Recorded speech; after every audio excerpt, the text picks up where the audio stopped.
Magandang araw po sa inyo, Sir Blair. Tawagin niyo na lamang po akong Victor. 32 taong gulang, isang dating security guard. Isa nga po pala ako sa masugid niyong taga-subaybay ng mga kwentong aswang.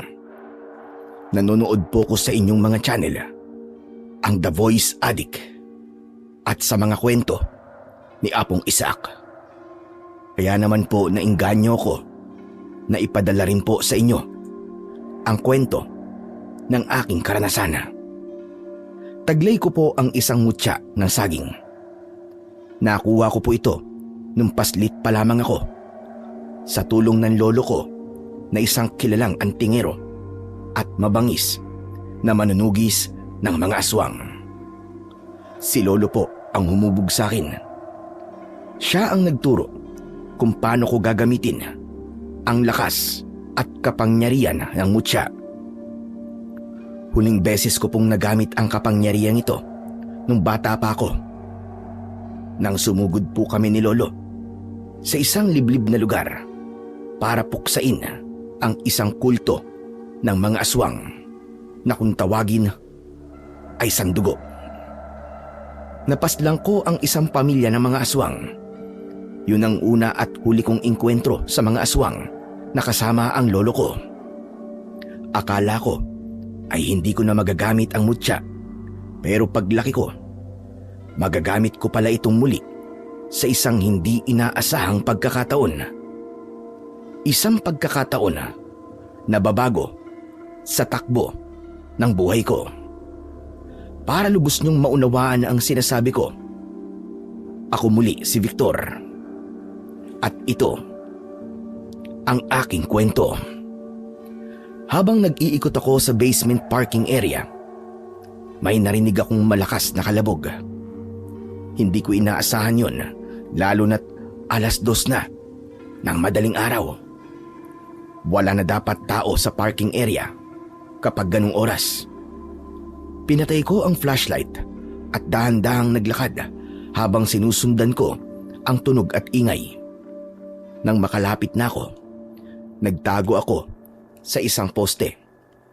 Yung pwesto, madilim doon dahil patay ang mga ilaw. Pagsilip ko, nagulat ako sa nakita ko. May 5 lalaki na nakapaligid sa isang matandang lalaki na nakaluhod at duguan na. Nakilala ko kagad ang matanda. Siya si Don Jaime. Isa siyang mayamang negosyante na may opisina sa itaas. Yung leader ng mga goons ay nakilala ko din. Siya si Vargas.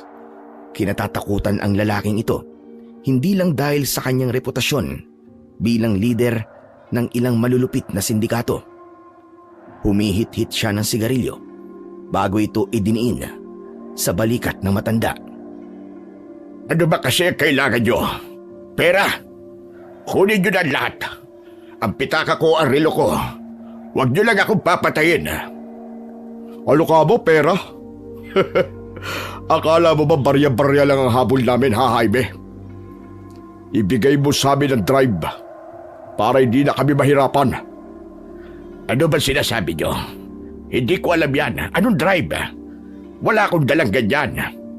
Anak naman ng putya, oo. Huwag mo nga kami pinagluloko. Alam naming nasa iyo yun. Kaya ibigay mo na sa amin. Wala talaga sa akin. Tigilan nyo na ako. Wala kayo mapapala. Kahit patayin nyo pa ako ngayon. Hindi nag-aksaya ng panahon si Vargas. Isang mabilis na senyas ang kanyang ginawa. Biglang hinawakan ng 2 goons si Don Jaime sa magkabilaang balikat para hindi ito makagalaw.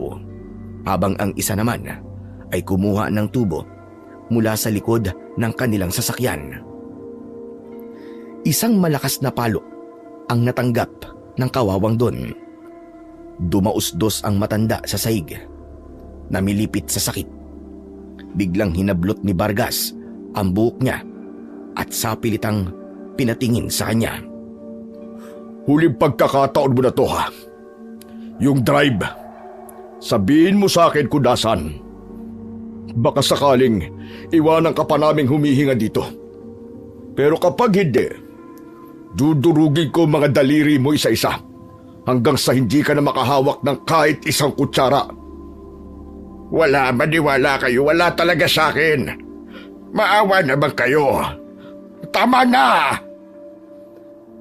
Isang malakas na sampal ang muling dumapo sa muka ng matanda. Dahilan para tumalsik ang pustiso nito sa semento.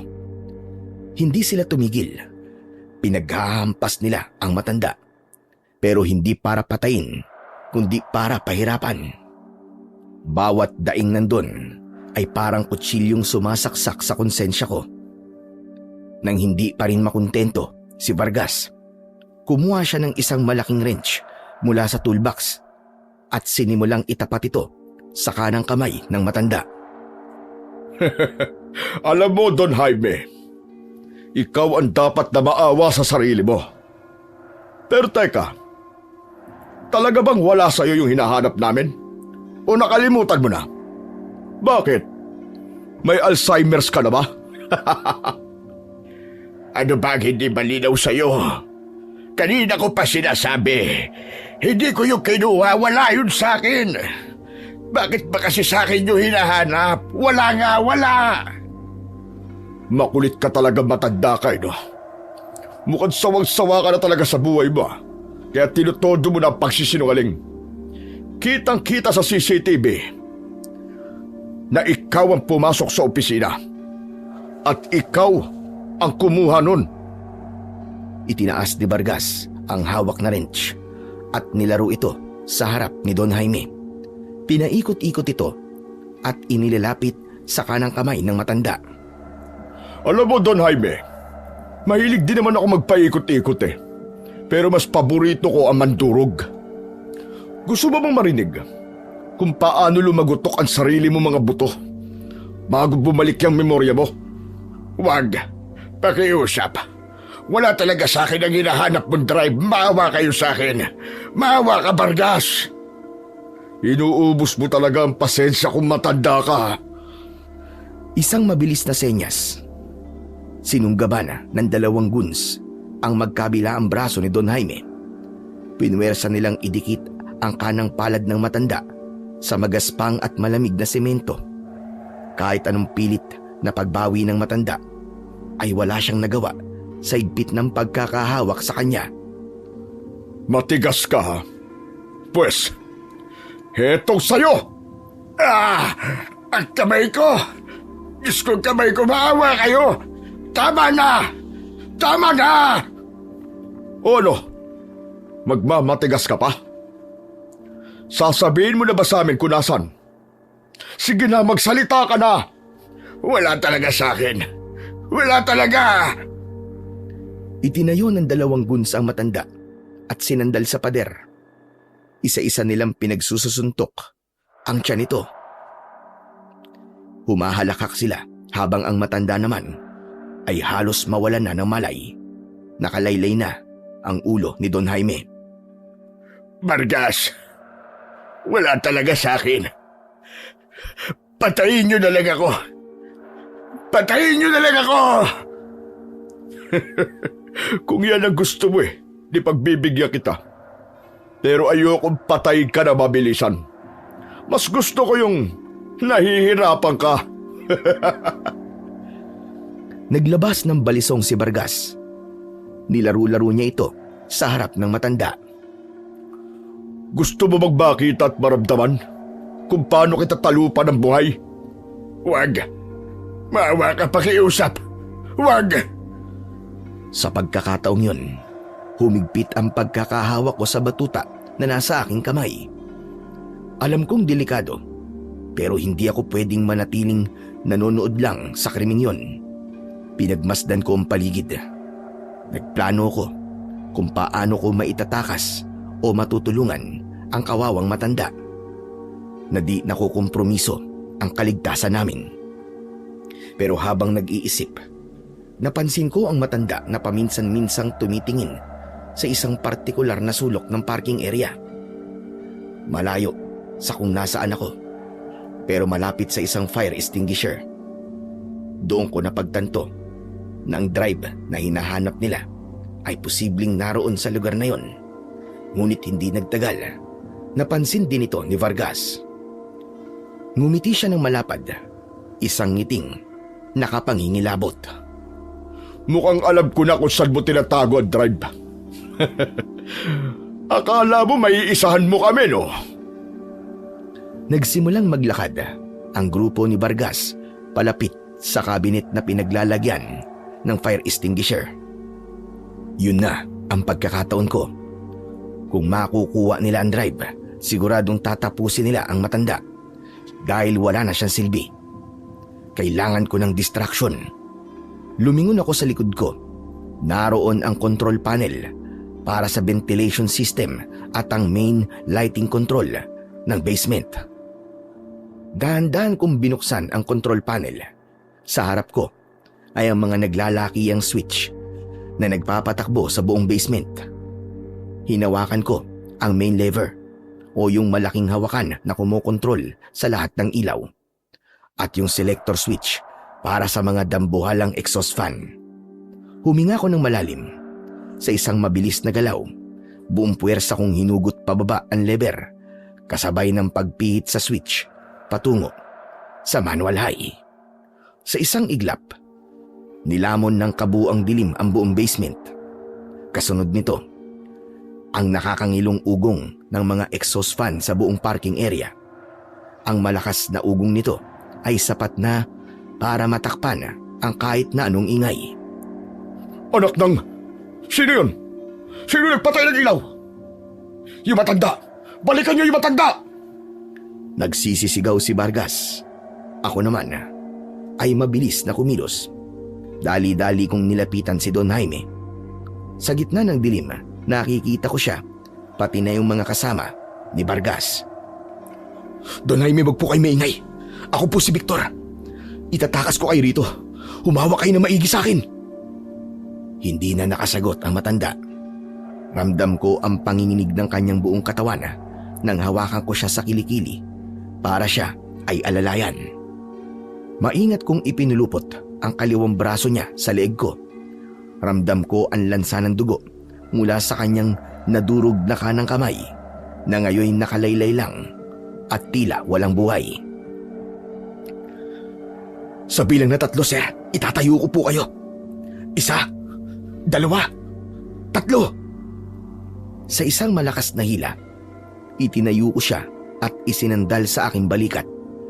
Napaungol pa nga siya sa sakit, pero agad na kinagat ang kanyang mga labi para hindi makagawa ng ingay.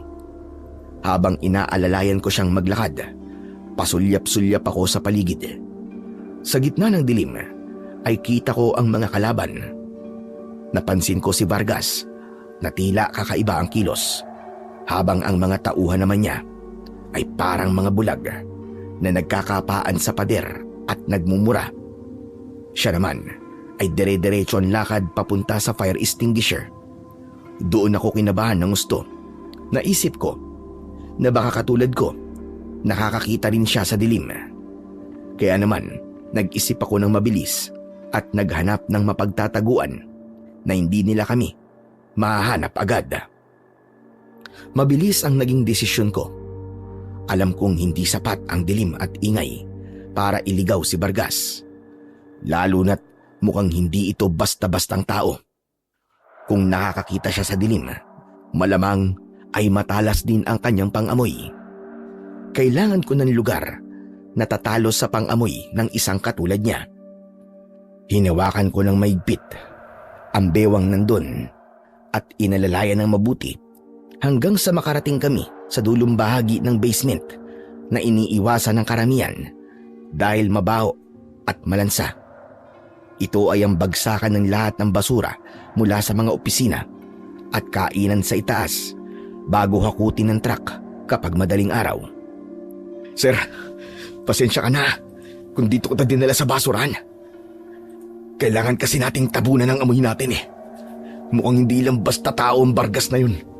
Masama po ang kutob ko sa kanya. Pagkasabi ko nun, ay sinalubong kami ng nakakasulasok na amoy.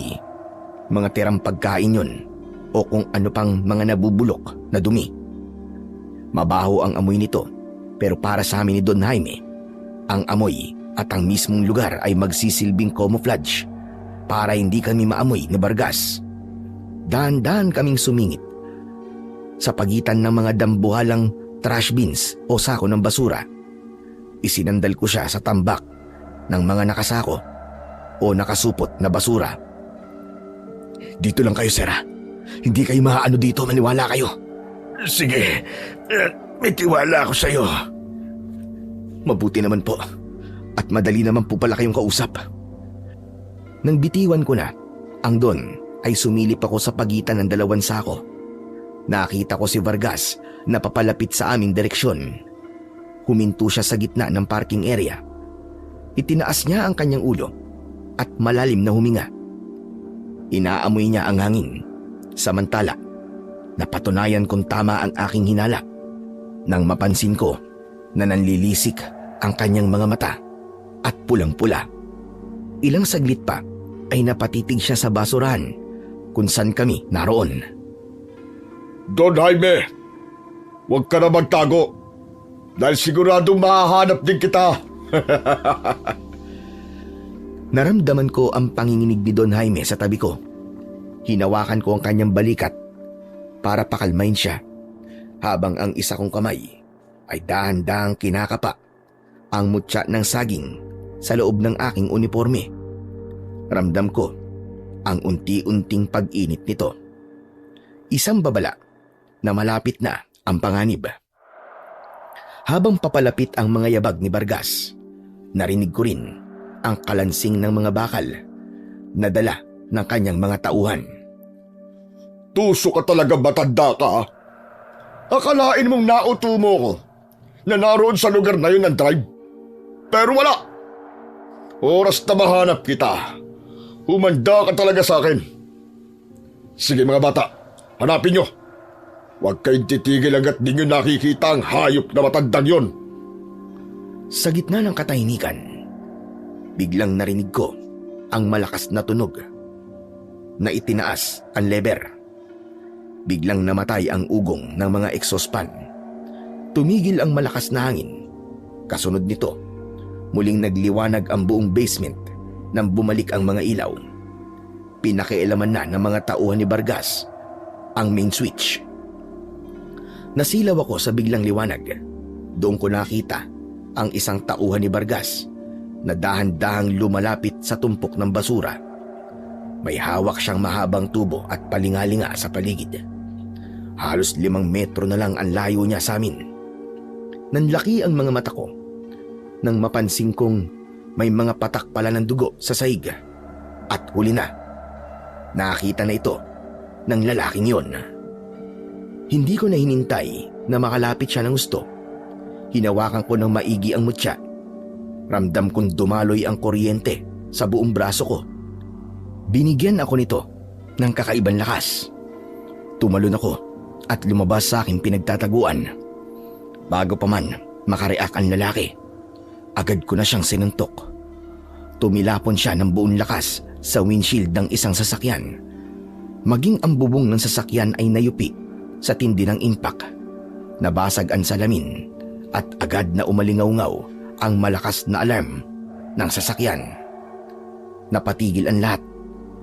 Ang 4 pang tauhan ni Vargas ay napaatras habang nakatingin sa kasama nilang nakabaon sa wasak na sasakyan. Napalingon ang leader nila sa akin. Sino ka? Bakit ka nakikialam? Isa ka lang hamak na security guard. Bakit ka nagpapakabayani dito? Hindi ako nagpapakabayani. Ginagawa ko lang kung ano ang tama, Vargas. Ang trabaho ko ay ang protekta ng mga tao sa gusaling to. At hanggang nandito ako, hindi niyo mahahawakan si Don Jaime. Poprotektahan mo, Don? Sa kalagayan mo yan? Tignan mo nga ang sarili mo. Paano ka lalaban sa amin? Ni wala kang ang baril eh. Hindi porket napatalsik mo ang isang tauhan ko, matatakot na kami sa'yo. Saan mo itinago, matanda? Sabihin mo sa akin kung nasan siya para hindi ka na madamay. Nananaginip ka ba ng gising, Vargas? Sa tingin mo ba, ituturo ko sa inyo kung nasan siya? Mamamatay na muna ako bago niyo siya makuha. Gusto mo nang mamatay? Sige, pagbibigyan kita. Pero seryoso, gwardiya. Ano bang balak mong gawin, ha? Lalabanan mo kaming lahat ng mag-isa ka lang? Gamit ang walang kwenta mong batuta? Hindi ako takot sa inyo. At mas lalong hindi ako kinikilabutan sa'yo, hayop ka. Ngayon pa, na nalaman ko kung anong klase ka. Subukan niyo ako. Kung kaya niyo ako. Ayos ka, bata. Mayabang ka. Pero paano mo ako tatalunin kung batuta lang ang hawak mo? Huwag mong minamaliit ang gamit ko. Dahil ang batuta na to ay kayang pumaslang ng isang aswang na katulad mo. Talaga ba? Nakakabilib ka. Mayabang ka. Pero wag na tayong maglokohan dito. Humahaba ang usapan. Nasaan ang matanda? Wala na. Huwag mo nang hanapin ang wala rito. Kung gusto mo nung drive na hinahanap mo, at kung gusto mo nung matanda, kailangan mo muna akong kalabanin. Pero babalaan kita. Hindi mo magugustuhan ang matitikman mo sa akin. Sige nga, ipakita mo nga sa akin ang galing mo bago kita lapain. Ang dami mong daldal. Lumapit ka na, Vargas. Huwag mo akong daanin sa kakasatsat mo. Ikaw ang magpakita ng tapang. Ngayong hindi na matanda ang nasa harap mo. Gusto mo talaga mamatay ng maaga? Sige mga bata, patayin niyo ang taong yan. Teka. Bakit naman yung mga tauhan mo ang inuutusan mo? Akala ko pa naman tayo maghaharap. Duwag ka ba? Anong sabi mo? Sabi ko, kung duwag ka ba? Akala ko tayo magkakasubukan eh. Yung pala magtatago ka sa likod ng mga tauhan mo. Takot ka sa akin oh. Takot ka sa batuta ko. Huwag mo akong hamunin, hayop ka. Baka hindi mo magustuhan ang gagawin ko sa'yo. Yun nga ang hinihintay ko eh. Yung gagawin mo. Yung ikaw mismo ang lumapit sa akin. Kasi kung itong mga tauhan mo lang ang itatapat mo sa akin, sayang lang ang oras ko. Nakita niyo naman yung nangyari sa isa niyong kasamahan, di ba? Ayan oh, tulog na.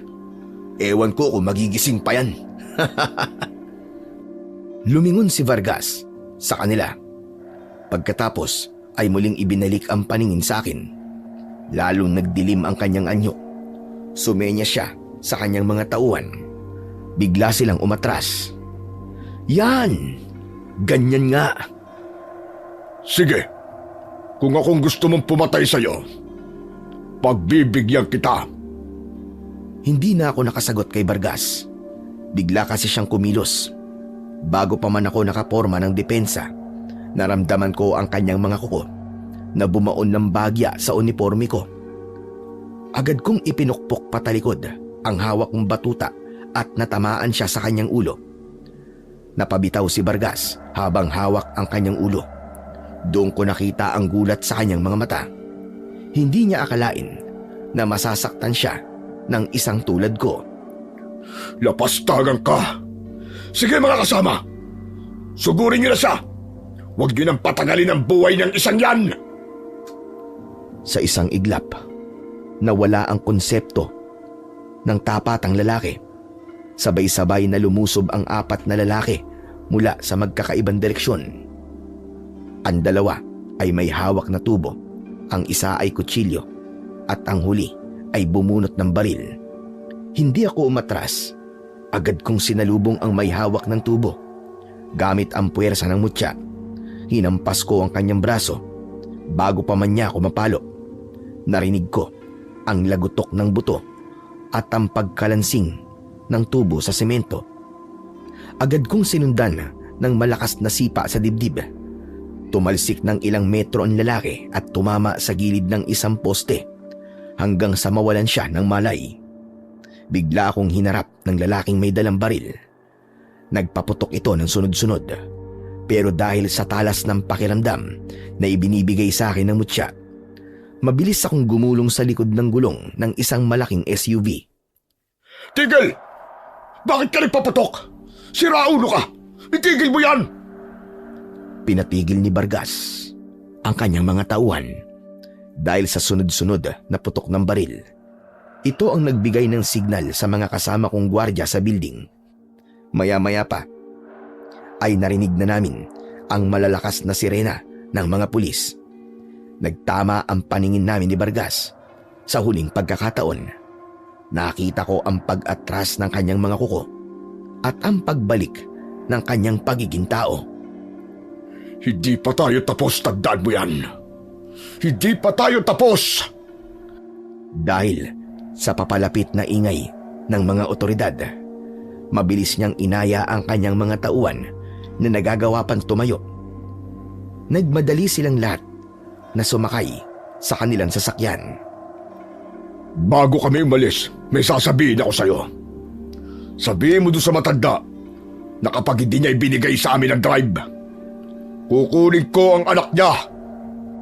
Mabilis nilang pinaharurot ang sasakyan nila palabas ng parking area. Naiwan ako nakatayo. Hingal habang dahan-dahang nawawala ang init ng mutya sa aking dibdib. Agad akong bumalik sa pwesto ng matanda nang marinig ko siyang umungol. Don Jaime, wala na sila. Nakaalis na ang mga hayop na yun. Victor, salamat. Kung hindi dahil sa'yo, baka pinatay na nila ako. Huwag niyo na munang isipin yan, sir. Ang mahalaga, ligtas na kayo. Naririnig niyo ba yung mga sirena?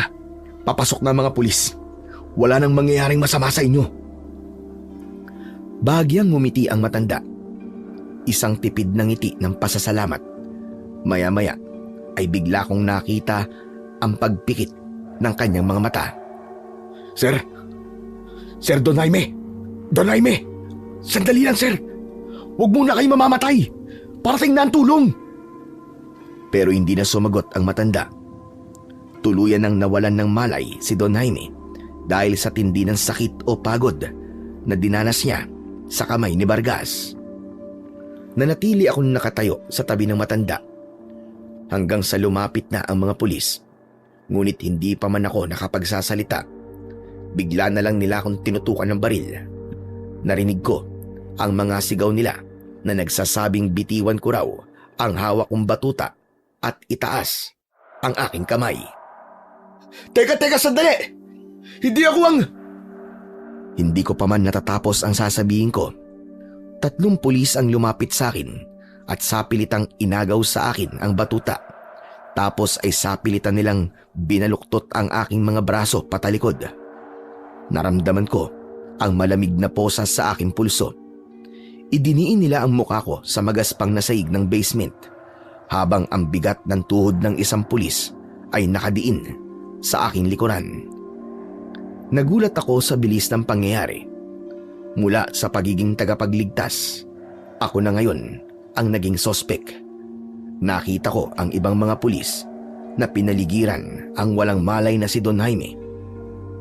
At kasabay ng pagsakay nila sa akin sa mobil, isinakay na rin ang matanda sa ambulansya. Wala na akong nagawa sa pagkakataong yon, kundi ang pumikit at sumandal sa malamig na upuan ng sasakyan. Habang umaandar ang mobil palabas ng basement, doon ko naramdaman ang pait ng sitwasyon ko. Ito na nga ang sinasabi ko. Ito ang dahilan kung bakit nagdadalawang isip ako kanina na makialam o gamitin ang taglay kong lakas.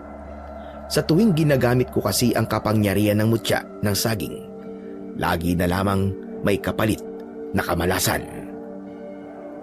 Pagdating sa presinto, hindi man lang ako binigyan ng pagkakataong magpaliwanag. Agad akong isinalya sa loob ng isang maliit na kulungan. Ilang beses akong nagsisisigaw para sabihin na wala akong kasalanan, pero wala silang narinig. Wala akong nagawa kundi ang sumalampak sa sahig. Kinabukasan, lumapit ang isang pulis sa akin at sinabing Meron daw gustong kumausap sa akin. Lumapit ang isang babae. Maganda siya.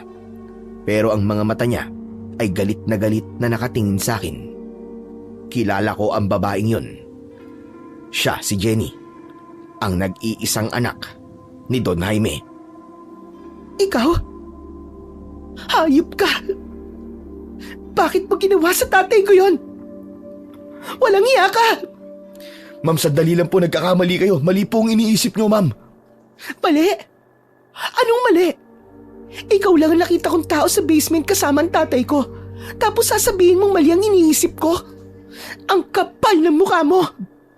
Hindi ako ang kalaban dito. May ibang gumawa nito sa kanya. Si Vargas. Siya ang nanakit sa tatay mo, hindi ako. Vargas? Ikaw Huwag mo akong pinaglololoko. Hindi ako naniniwala sa mga kwentong barbero mo. Alam mo ba kung ano ang kalagayan ng tatay ko ngayon? Kritikal siya. At ikaw lang ang suspect na hawak ng mga pulis.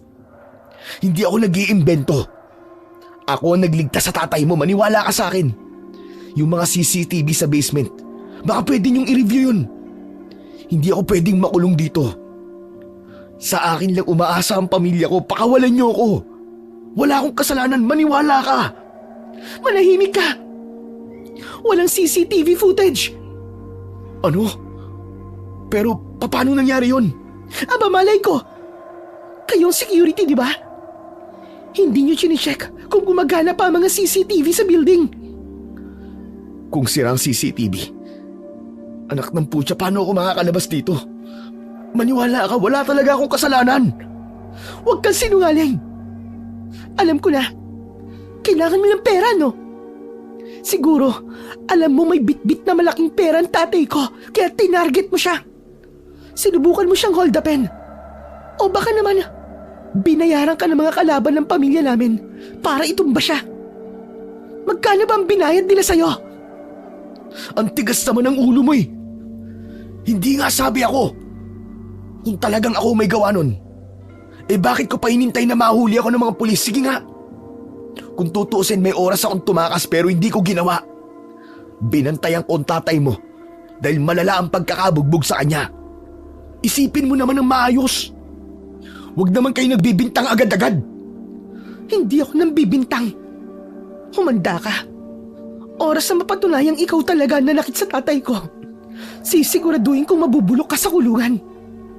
Isa ka lang security guard. Akala mo ba makakalusot ka sa akin? Wala akong kasalanan. Ang totoo nga yan, ma'am. Ikaw ang kailangang humanda. Ikaw ang kailangang mag-ingat. Ano?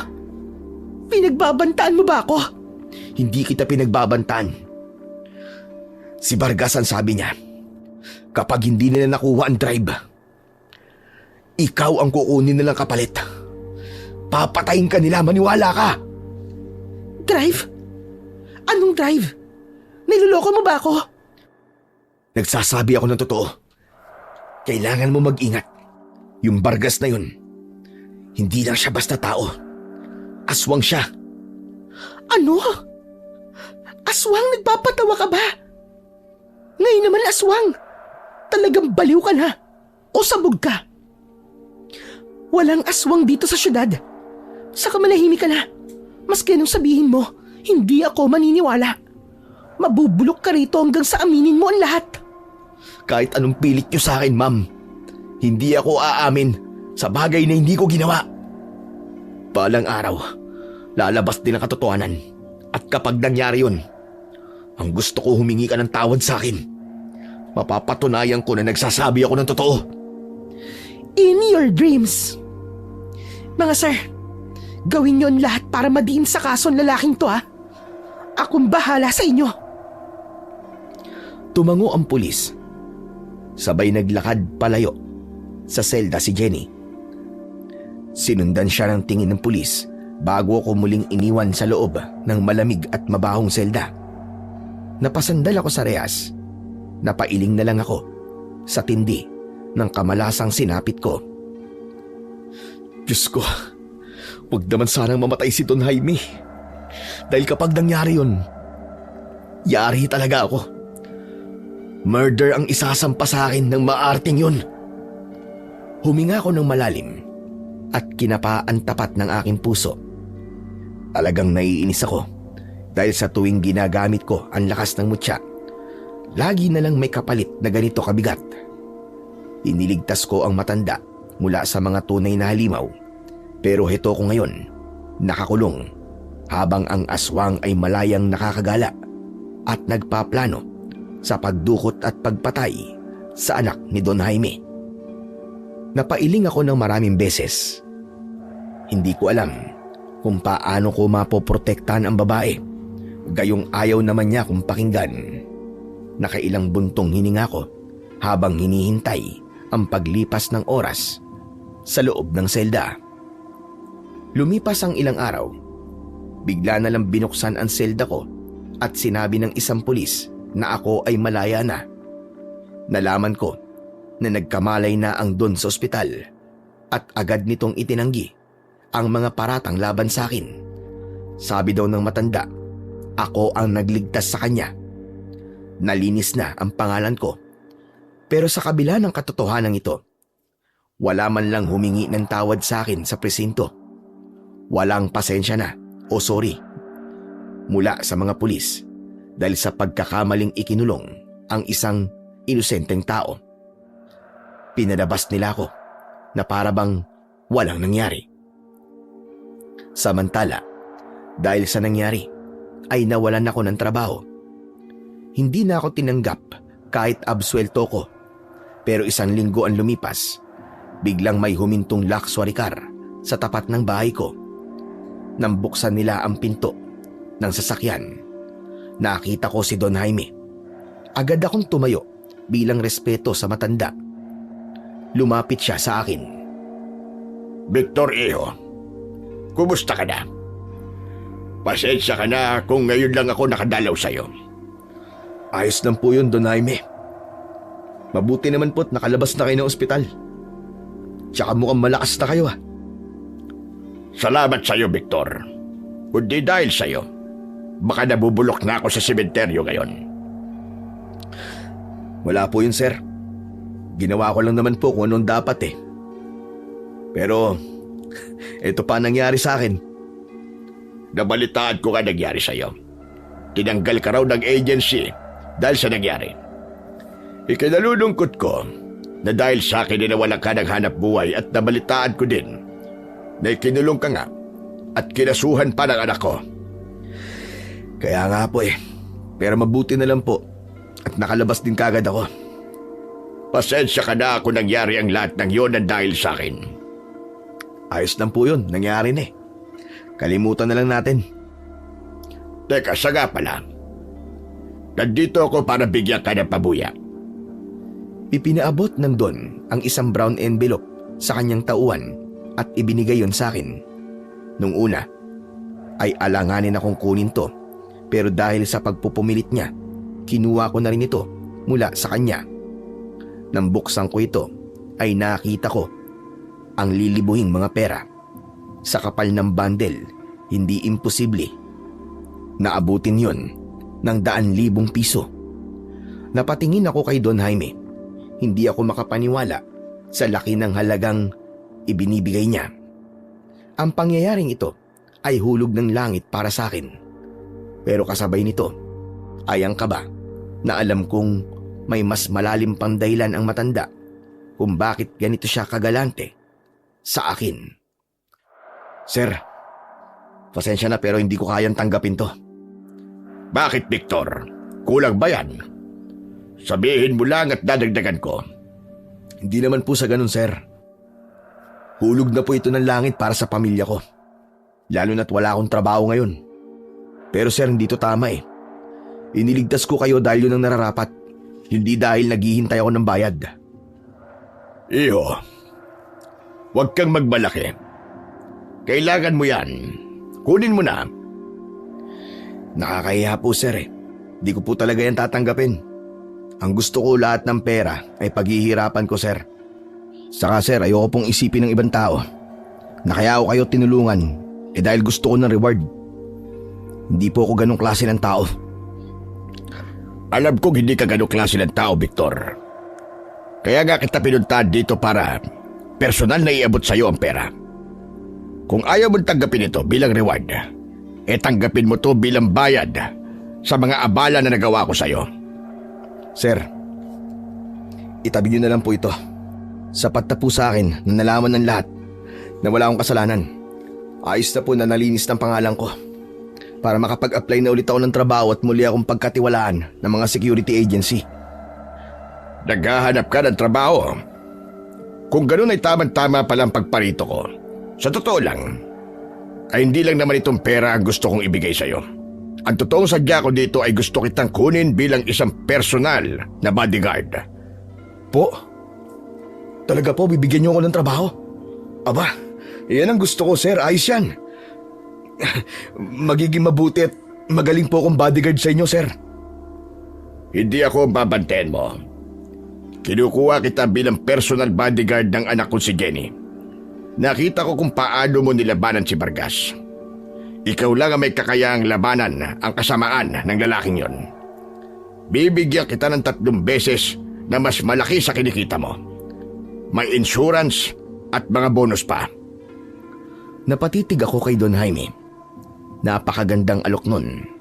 Pero nang bigla kong maalala ang kamalditahan ng babaeng anak niya at yung panlalait niya sa akin sa presinto, biglang kumulo ang dugo ko. Sir, pasensya na po. Pero ayoko pala. Hindi ko kayang pagsilbihan ng anak niyo. Aba, bakit naman, Victor?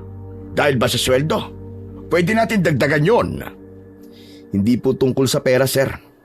Ang totoo niyan, ayoko pong maging bodyguard ng isang spoiled brat. Sa presinto pa lang, sir. Halos isumpa niya na ako eh. Tinawag niya akong hayop, baliw, at sinabing mabubulok ako sa kulungan. Hinamak niya pagkatao ko, sir. Marami siya sinabing masasakit na salita na hanggang ngayon, nakatatak pa rin sa isip ko. At ang pinakamasakit, hanggang ngayon, kahit nalaman niya nang ako ang nagligtas sa inyo, hindi man lang siya humingi ng tawad, sir. Ay, nako. Alam ko yon. Matigas talaga ang ulo ni Jenny. Masyado siyang nabulag sa yaman at proteksyon na ibinibigay ko sa kanya. Kaya hindi niya nakikita ang halaga ng mga taong katulad mo. Kaya nga po eh. Kaya pasensya na rin po, sir. Hindi ko kayang itaya ang buhay ko para sa taong walang respeto. Humanap na lang po kayo ng iba. Saka, security guard lang po ako. Wala po akong alam sa pagbabantay ng mga maldita. Kumuha na lang po kayo ng pulis o di kaya naman yung mga private army. Sila na lang po ang sweldoan nyo. Makinig ka sa akin, Victor. Hindi sila kailangan ko. Narinig ko ang banta ni Vargas. Kukunin nila ang anak ko. Ikaw lang ang pag-asa ko, Victor. Ikaw lang ang makakatalo sa lalaking yon. Alam ko kung anong klaseng tao ka. Kaya para mo ng awa, pumayag ka na, iho. Anong ibig mong sabihin, sir? Anong klaseng tao po ba ako? Isa kang antingero. Dahil nagmamay-ari ka ng isang malakas na mutya. Tama ba ako? Paano niyo po nalaman ang tungkol dun? Sino po nagsabi sa inyo? Walang nagsabi sa akin. May alam lang ako tungkol sa mga anting-anting at agimat. Maging sa mga mutya, Victor. Kaya alam ko. Di ba may mutya ka? Wala po. Baka nagkakamali lang po kayo. Hindi ako pwede magkamali, Victor. Ang lolo ko ay dating isang albularyo at manunugis din ng mga aswang. Mutya ng saging ang hawak mo. Teka, paano niyo pong nalaman pati ang uri ng mutyang hawak ko? Hindi ko pa po ito naipapakita kahit kanino, sir. Sabi ko naman sa'yo, nung bata pa ako, nakita ko na kung paano kuminang ang ganyang uri ng mutya. Saka, may kakaibang amoy yan. Amoy ng sariwang saging at malamig na hamog. Ang galing ah. Alam na alam niyo nga po. Talaga? Kung ganun, alam niyo din ba na hindi lang basta kung sino ang Vargas na yon? Alam ko. Hindi lang siya basta isang kriminal o hudlum. Isa siyang aswang. Isang mabagis at mapanganib na aswang. Kaya nga ikaw ang kailangan ko. Pero sir, sabi ng lolo ko, ang mutyang nakuha ko ay mapili. At bawat gamit ko, laging may bawi. Kita niyo naman sir, iniligtas ko kayo pero heto ako ngayon. Tambay, walang trabaho, at muntik pang mabulok sa selda. Yun lang ba ang problema mo? Ang balas na sinasabi mo ay kaya nating kontrahin sa pamamagitan ng paggawa ng mas malaking kabutihan. Talaga? Kayang makontra to? Oo naman, at hindi lang makukontra. Dahil kapag nagamit mo yan ng tama, ang balas ay magiging swerte. Inuuto niyo yata ako eh. Ayoko pa rin. Hanap na lang po kayo ng iba. Marami naman pong ibang antingero o albularyo dyan na pwede niyo pong bayaran. Sila na lang po. Hindi ako pwedeng magtiwala sa kahit na kanino. May kulto sila. Hindi sila basta-basta kalaban. Baka mamaya yung makuha ko ay kaalyado pa nila. Marami sila iyo, kaya wala akong dapat na pagkatiwalaan. Ikaw lang, kaya tulungan mo ko. Para mo nag-awa. Napatitig ako sa mga mata ni Don Jaime. Baka sa kanyang muka ang matinding pagsusumamo at ang takot na hindi ko akalaing makikita sa isang taong kasing yaman niya. Habang nagsasalita siya, muli kong naramdaman ang pintig ng mutya sa loob ng aking kasuotan. Tila tumutugon ito sa sinasabi ni Don Jaime. Nanatili akong tahimik ng ilang sandali. Maya-maya pa, nagdesisyon na ako. Sige ho, tatanggapin ko na po ang alok nyo. Pero sa isang kondisyon. Ano yun? Sabihin mo lang sa akin. Kailangan humingi ng tawad sa akin ang anak nyo. Sige, mangyayari yan. Mamayang gabi ay papasundo kita. Sa bahay ka magapunan. Magpapahanda ko ng isang maliit na piging para sa pagkakaligtas mo sa akin. Di naman na po kailangan ng ganun sir eh. Maski simpleng pag-uusap na lang po. Huwag mo na akong tagyan. Kotang-kota na ako sa pagtanggi mo eh. Sige na, hayaan mo na ako magpasalamat sa iyo. Ang tungkol naman kay Jenny, ako na bahala sa kanya. Sisiguraduhin kong mag-uusap kayo mamaya. Huwag kang mawawala, hihintayin kita. Wala na akong nagawa, kundi ang tumango na lang habang pinanonood ko ang pag-alis ng kanyang sasakyan. Naiwan akong nakatayo sa tapat ng bahay namin. Kinakabahan at naiinis sa sarili ko. Hindi ko alam kung bakit ako pumayag na pumunta. Pero ramdam ko na hindi magiging madali ang pagkakataong yun. Pagdating ng hapon, sinundo nga ako ng driver ni Don Jaime. Pagpasok ko sa mansyon nila, sinalubong ako ng amoy ng masarap na pagkain. Pero pagdating ko sa dining area, nandun na si Jenny.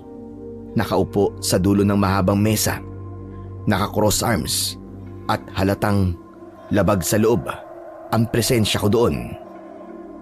Oh, Victor Iyo, maupo ka. Jenny, batiin mo ang bisita natin. Ang taong nagligtas sa tatay mo. Dahan-dahan akong umupo sa bakanting upuan malapit kay Jenny. Tumikhim si Don Jaime at binasag ang nakakabinging katahimikan sa aming dalawa ng anak niya. Jenny, may sasabihin ka kay Victor, hindi ba? Okay, fine. I'm sorry. Pasensya ka na sa mga nasabi ko. Masyado lang ako nag-alala sa papa ko. Okay na. Anong masasabi mo, Victor? Tanggap mo ba ang paumanhin ng anak ko? Sir, parang parang kulang sa diin sir eh. Para pong pilit yung paghingi niya ng tawad eh. Teka nga, nag-sorry na ako, di ba? Ano pa bang gusto mo? Gusto mo bang lumuhod pa ako sa harap mo? Don't push your luck, Victor. Kung hindi lang dahil kay Papa, wala ka rito sa pagkainan namin. Jenny, huwag kang bastos. Victor is our guest. At mula sa araw na ito, siya na ang magbabantay sa iyo 24/7. Siya ang magiging personal bodyguard mo. What? Papa, no! Hindi ko kailangan ng bodyguard na katulad niya. I can hire a professional elite guard. Yung may mga suit and tie. Ayoko ng tulad niya. Kita nyo na. Sabi ko naman po sa inyo, Don Jaime, mahirap kausap ang anak nyo. Aalis na lang po ako. Teka, walang alis. Maupo ka, Victor. At ikaw, Jenny, kailangan mo sundin ang gusto ko. Magmula ngayong gabi, si Victor na magiging personal security mo. At wala ka nang magagawa doon.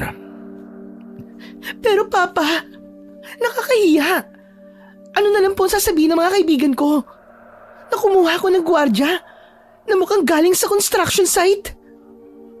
Manahimik ka. Ang mga professional na sinasabi mo ay walang kalaban-laban sa mga taong humahabol sa atin. At ako masusunod, Jenny. Kung ayaw mo sumunod sa gusto ko, sige, subukan mo ko. Ipapa-freeze ko ang lahat ng cards at bank accounts mo. Kukunin ko rin ang susi ng kotse mo. At mananatili ka lang dito sa loob ng mansyon hanggang sa mabulok ka. Nanlaki ang mga mata ni Jenny. Tila binuhusan siya ng malamig na tubig. Alam niyang hindi nagbibiro ang kanyang ama. Napatingin siya sa akin. Puno ng puot, pero may halong takot dahil sa banta ng Don. Seryoso po ba talaga kayo? Subukan mo ko, Jenny. Alam mo hindi ako nagbibiro pagdating sa seguridad mo. Ngayon mamili ka. Ang bank accounts mo o ang pagtanggap kay Victor bilang bodyguard mo. Napatingin ako kay Jenny. Nakayuko na siya at nanggigigil sa inis at galit. Habang si Don Jaime naman ay naghihintay ng sagot niya at sagot ko. Pinilit kong maging kalmado kahit na kumukulo ang dugo ko sa kaartehan ng babaeng nasa tabi ko. Ilang sandali ang lumipas bago muling nag-angat ng tingin si Jenny. Namumula ang kanyang pisngi sa galit pero wala siyang nagawa kundi ang bumigay. Okay, fine. Payag na ako. Basta't siguraduhin niya lang na hindi siya makikialam sa mga personal na lakad ko. Ayoko ng aso na aali-aligid sa tabi ko. Jenny! Napatitig ako ng malalim kay Jenny habang mabilis siyang tumalikod at naglakad palayo. Ramdam ko ang panginginig ng pangako sa tindi ng insultong binitiwan niya. Hindi ko inaasahan na sa kabila ng pagkakaligtas ko sa buhay ng tatay niya, naging aso pa ang tawag niya sa akin. Kaya naman, sa halip na tanggihan ko ang alok ng Don, nagpasya akong tanggapin ito. Napangiti ako ng tipid sa loob-loob ko. Siguradong magsisisi siya sa mga sinabi niya. Gusto ko siyang turuan ng leksyon. Iyo, pasensya ka na sa inasan lang anak ko. Wala eh. Hindi ko na siya makontrol. Napalaki kong spoiled brat at laging nasusunod ang gusto ng batang yon. Simula nung nawala ang nanay niya. Ano ba ang desisyon mo? Handa mo bang tanggapin ang inaalok ko sa'yo? Tinatanggap ko po, Don Jaime. Pero may kondisyon ako. Ako ang masusunod pagdating sa seguridad niya. Oh, walang problema doon. Kung matigas ang ulo niya, paluin mo. Wala kang maririnig sa akin. Sige po. Mas mabuti po yan na may basbas kayo. Mukhang mas mahirap po kasing kalaban ng anak niyo kaysa kay Vargas at dun sa mga tauhan niya. Sinabi mo pa. Pero mabait naman na bata yan. Nagbago lang talaga ang ugali niya nung namatay ang nanay niya. Mahal na mahal niya kasi ang nanay niya. Basta, tulungan mo ang anak ko. Gawin mo ang lahat at ako ang bahala sa'yo. Sagot kita. O paano? Magsisimula ka na ba ngayong gabi? Oo, sir. Pero uuwi muna ako sandali para kumuha ng ilang pirasong gamit. Naku, wag na. Bukas ka na lang bumalik sa inyo. Ipapatid na lang kita bukas sa driver. Mabuti pa'y kumain na tayo. Sayang naman ang mga hinanda ng mga kusinera ko kung hindi mo titikman. May gusto ka bang ipadagdag sa mga ulam na nandito? Sabihin mo lang at ipapaluto ko kagad. Aba, ayos na po ito, Don Jaime. Napakarami na nga po na nakahandang pagkain sa harap natin Baka mamaya, hindi na ako makatayo sa bigat ng tiyan ko bago pa ako makauwi sa amin. Ganyan talaga dito, Victor. Gusto ko na laging busog ang mga taong nagtatrabaho para sa akin. O sige, maupo ka na at magsandok. Huwag kang mahihiya. Ituring mong parang bahay mo na rin ito simula ngayon. Salamat po, sir. Pagkatapos ng masaganang hapunan, personal akong inihatid ni Don Jaime sa aking tutuluyan. Isa itong maayos na quarters na bahagyang nakahiwalay sa main house, malapit sa gate at sa garahe ng mga sasakyan. Malinis ang silid, may sariling banyo, may maliit na kabinet at isang kamang may makapal na kutsyon. Hindi na ako nag-aksaya ng oras. Inayos ko ang aking higaan at agad na nahiga. Mabilis akong dinalaw ng antok habang iniisip ang mga mangyayari sa susunod na araw. Ngunit ilang oras ang lumipas. Nagising ako dahil sa mahinang kaluskos. Bagamat mahina ito, matalas ang pakiramdam ko. Alam kong may naglalakad ng dahan-dahan sa labas. Agad na naging alerto ang diwa ko. Dahan-dahan akong bumangon at lumapit sa bintana. Mula sa pwesto ko, nakita ko si Jenny. Naglalakad siya ng dahan-dahan sa dilim. Nakasuot siya ng pang-alis na damit. Hindi na ako nag-isip pa. Mabilis kong isinuot ang tsinelas ko at tahimik na lumabas ng quarters. Nakasunod ako sa dilim nang hindi niya namamalayan. Hinintay ko lang ang tamang pagkakataon para harangin ang balak niyang pagtakas sa kalagitnaan ng gabi. Eksaktong paghawak niya sa bukasan ng maliit na gate, dahan-dahan akong lumabas. Ay, kabayo! Ano ba? Bakit ka ba nagugulat? Muntik na akong atakihin sa puso ah. Saan ang punta natin, ma'am? Madaling araw na po ah. Bawal na sa labas sa mga batang pasaway. Anong sabi mo? At sino ka para diktahan ako? Tumabi ka nga dyan. May pupuntahan akong party at malilate na ako. Party? Sa ganitong oras? Ma'am, nakalimutan niyo na po yata. Trabaho ko na bantayan ka simula ngayong gabi. Excuse me? Sino may sabi sa'yo na pwede mong pakialaman ang oras ko? Makikiparty ako kahit anong oras ko gusto. Hindi pwede. Walang lalabas. Ano? Alam mo, isusumbong kita sa papa ko. Hinaharas mo ako eh. Eh di magsumbong ka. Sa palagay mo ba'y kakampihan ka ng papa mo kung malalaman niyang tinatakasan mo siya ng ganitong oras? Ma'am, mapanganib sa labas. Huwag kang pasaway. Buisit, sino ka ba sa akala mo ha? Binabayaran ka lang naman ng papa ko para bantayan ako. Hindi para gapusin ako kung kailan mo gusto. Tumabi ka nga. Sinubukan niyang itulak ako para makalusot sa gate, pero agad ko siyang hinarangan. Sa inis niya, pinagsususuntok niya ang dibdib ko. Alis sabi! Alis! Huwag mong harangan ang gate. I hate you! I hate you so much! Ma'am, tama na yan. Nakakabulabog na kayo. Bumalik na lang kayo sa loob ng mansyon. Wala akong pakialam. Lalabas ako sa ayaw at sa gusto mo. At saka... Hindi ko na pinatapos ang sasabihin ni Jenny. Sa isang mabilis na galaw, binuhat ko siya na parang sako ng bigas sa aking balikat. Teka! Ibaba mo ako!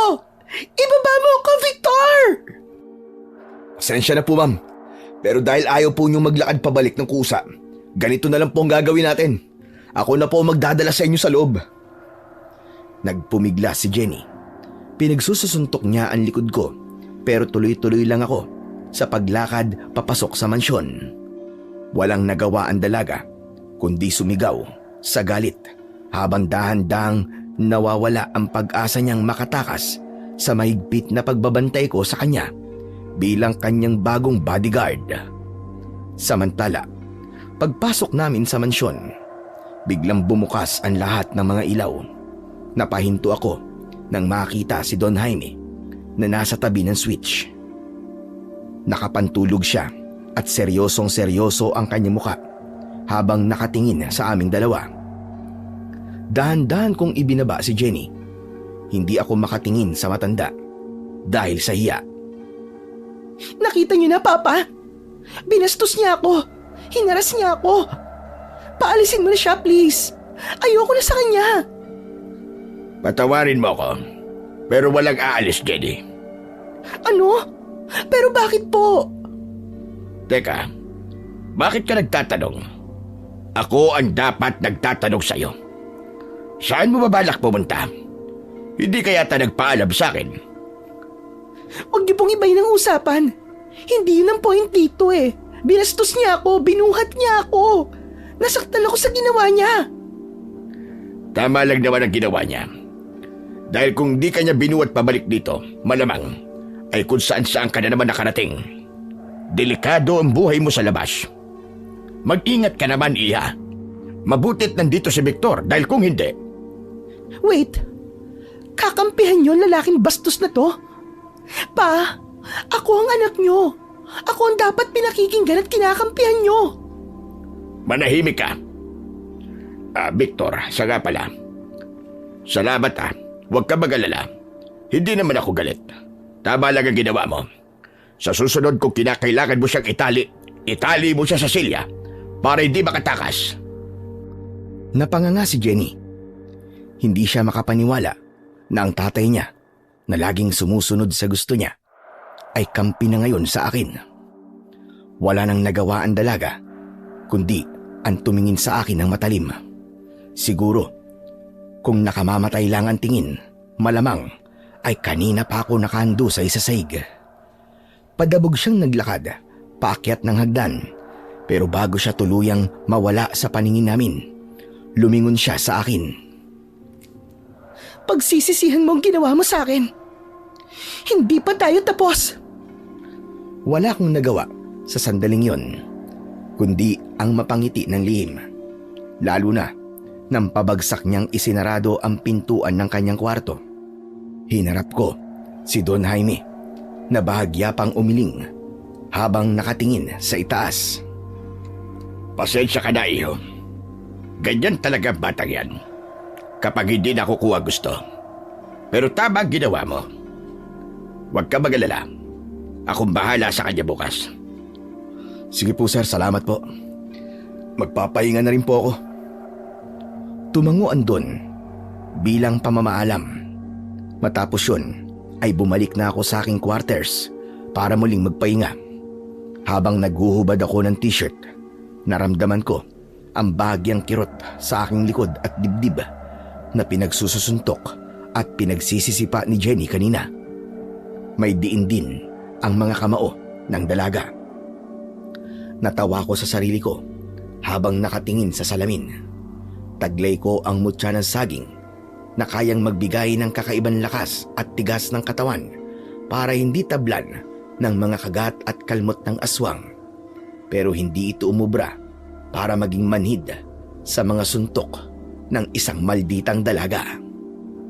Napagtanto ko na ang kapangyarihan ng mutya ay para lamang sa totoong panganib at hindi yung proteksyon sa atake ng isang spoiled brat na babaeng nagwawala dahil hindi nakalabas ng bahay. Kinabukasan, 7:00 pa lang ng umaga ay nakahanda na ako sa tapat ng sasakyan para hintayin at ipag-drive si Jenny papasok sa opisina. Pero lumipas ang ilang oras, wala pa rin siya. Alam kong sinadya niya ito. Gusto niyang paghintayin ako at pagmukain tanga. Gusto din niyang malate siya sa kanyang meeting na siguradong sisisihin niya ako sa huli. Sumandal na muna ako sa pinto ng kotse at hinayaan ko lang siya sa trip niya. Hindi niya alam na mas mahaba ang pasensya ko kesa sa listahan ng mga reklamo niya. Bandang 9:30 nang lumabas siya. Suot ang isang mamahaling business suit at shades. Dire-diretso siyang sumakay sa likod at pabagsak na isinarado ang pinto ng sasakyan. Maya-maya, bumaba ang salamin ng kotse nang hindi ako agad pumasok sa loob para ipag-drive siya. Ano pang hinihintay mo dyan? Ipag-drive mo na ako. Malilate na ako sa board meeting dahil sa bagal mo. Excuse me po ma'am, kaninang 7:00 pa po ako dito. Ikaw ang mabagal, hindi ako. Shut up! Mag-drive ka na nga lang. Hindi ako sumagot. Pinaandar ko na lang ang sasakyan at mabilis kaming nakarating sa opisina. Pagbaba namin, halos tumakbo na siya papasok ng building. Sumunod lang ako sa likuran niya. Alerto ang mata sa paligid. Sumakay kami sa elevator. Pero bago pa sumara ang pinto, isang lalaki ang humabol at nakisabay sa amin. Nakasuot siya ng gray na jacket at may suot na cap na halos tumakip na sa kanyang muka. Biglang nanayo ang balahibo ko sa batok. Tapos ay nag-init din ng mutya sa aking dibdib. Dahan-dahan kong inilagay ang sarili ko sa pagitan ni Jenny at ng lalaki. Napansin ni Jenny ang pagharang ko sa kanya. Kaya kinurot niya ako sa likod. Ano ba, Victor? Ang sikip na nga, humaharang ka pa. Tumabi ka nga. Hindi ako gumalaw. Nanatili akong nakaharap sa lalaki habang ang kamay ko ay dahan-dahang bumababa sa aking bewang. Nakita ko sa refleksyon ng bakal na pinto ng elevator na pasimpleng kinakapa ng lalaki ang loob ng kanyang jacket. Brad, anong floor ka? Hindi ka pumindot eh. Sa taas lang. Doon na ako naging alerto. Tanda ko ang boses na yon. Hindi siya empleyado lang. Nang tumunog ang elevator para sa 5th floor kung saan ang opisina ni Jenny. Mabilis na gumalaw ang lalaki pero mas mabilis ako. Hinawakan ko ang braso niya bago pa siya makagawa ng anumang kilos. Ma'am, lumabas ka na, dalian mo! Dali! Wait, ano ba nangyayari? Bitiwan mo siya, Victor. Nakakahiya ka. Sabi ng mauna ka ni! Bilisan mo na!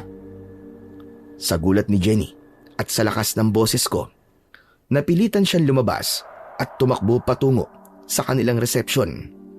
Naiwan kaming dalawa ng lalaki sa loob ng elevator habang dahan-dahang nagsasara ang pinto. Nang tuluyan ng sumara ang elevator, binitiwan ko ang braso ng lalaki.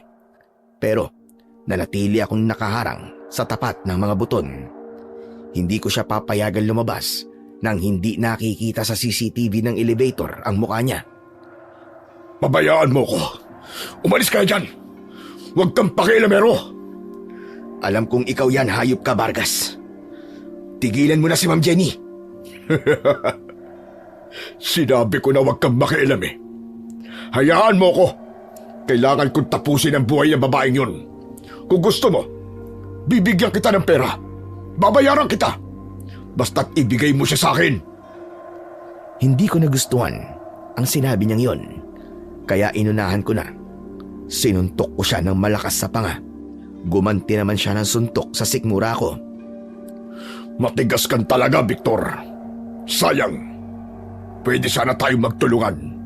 Pero dahil pinili mo maging bayani, titiyakin kong ikaw ang unang babagsak. Kukunin ko ang anak ni Don Jaime. At wala ka nang magagawa doon. Subukan mo. Kung kaya mo. Ito lang ang sasabihin ko sa iyo, Vargas. Hanggat buhay ako, hindi mo makukuha o maahawakan man lang si Jenny. Muli kaming nagpambuno. Ngunit sa kalagitnaan ng sakitan, biglang tumunog ang elevator sa ground floor. Sa pagbukas ng pinto, mabilis akong sinipa ni Vargas sa dibdib. Dahil sa lakas ng tulak, napaatras ako at nawalan ng balanse sa loob ng elevator. Tikim pa lang yan, Victor. Sabihin mo sa alaga mo, magbilang na siya ng mga huling sandali niya. Mabilis siyang lumabas at tumakbo palabas ng gusali. Sinubukan ko siyang habulin, pero bago pa ako makalabas ng elevator, kusang sumara ang pinto nito dahil sa sensor. Nanggigigil ako na pasuntok sa dingding ng elevator. Hindi na ako nag-aksaya ng oras. Pinindot ko agad ang buton para sa 5th floor. Pagbukas na pagbukas pa lang ng pinto, halos madapa ako sa pagtakbo, papunta sa opisina niya. Pero ang sabi ng receptionist ay nasa meeting room na siya. Sumilip ako sa loob at nakita ko si Jenny, nakampanting nakaupo. May hawak na ballpen at seryosong nakikinig sa nagsasalita sa unahan. mukhang wala siyang kamalay-malay sa muntik nang mangyari sa elevator kanina.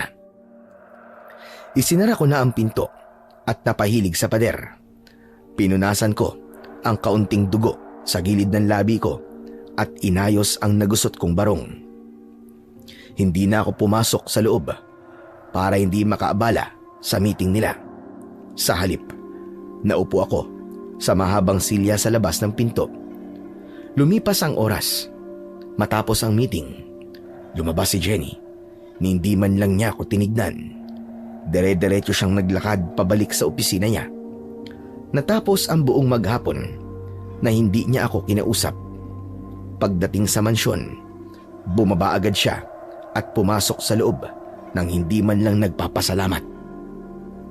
Bumalik na lang ako sa quarters upang magpahinga. Ngunit maya-maya ay biglang tumawag si Don Jaime at pinapunta ko sa loob ng opisina niya sa mansyon. Pagpasok ko sa opisina ni Don Jaime, nakita ko siyang nakatayo sa harap ng bintana habang may hawak na baso ng alak. Victor, kumusta ang unang araw mo?